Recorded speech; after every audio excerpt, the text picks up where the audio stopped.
Good morning and happy Monday. This is PJ Crescenzo, host of Mindset Matters with Team Crescenzo. It is approximately 7:15 here in Charleston, South Carolina. And on today's episode of Mindset Matters, we want to talk about appraisal shortages. So what do we do when an appraisal comes in short? Number one, just sort of recap on what this episode and show is intended to be. It is a weekly update on very important topics in the mortgage industry, but we want to keep it condensed and we want to keep it short and we want to keep it quick. Some of these topics we could talk about for 30 to 45 minutes. We just want to give you the main bullet points of what matters.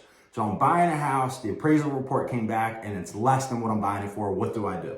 Number one, the first thing we want to do is look at the purchase contract that you signed and that we put the property under contract for. Because sometimes there's stipulations directly addressing what happens if an appraisal comes in short. So it's important to know what have we already agreed to and where we already committed to.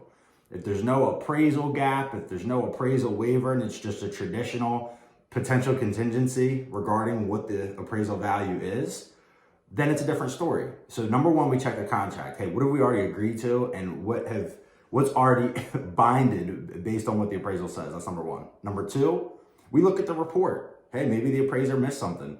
Very often we submit what's called a revision of value or a request for an ROV, and the appraisal report comes back at a higher value. Now, it's not always the case. It depends on the property. It depends on the appraiser. It depends, did something get missed? Or is it airtight and, hey, maybe we really got this property for a bad deal. Or maybe we knew it was coming a little bit short, but we wanted the property so bad we didn't care. There's a lot of variable factors, but number one, we want to check the contract. Number two, we want to look at the report and see, is there something that this appraiser missed? Is there some piece of information he wasn't aware of that once we factor that in, it could impact the value? That's number two.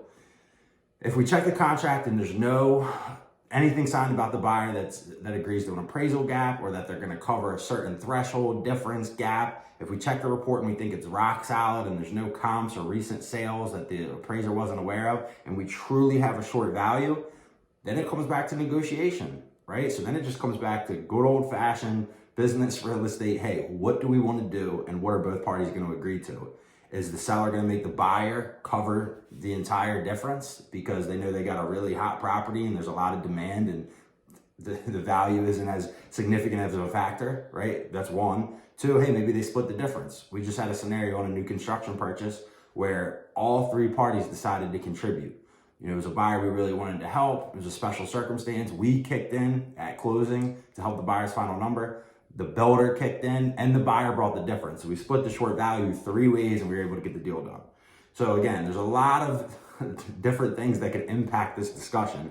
So if you have any questions at all, just send an email to teamc@appmortgage.com. But as a quick high-level highlight, we want to check the contract and see what you've already agreed to. We want to check the report and make sure that the value is accurate, that we don't disagree with the appraiser. And then number three, we just want to hit a reset on the conversation and see what each party is willing to do. So that's just a quick little tidbit on how to navigate a short appraisal value. If you have any questions, again, reach out and hopefully I could touch on this topic in a little bit more depth in another episode. Have a blessed week. Have a great Monday and let's go.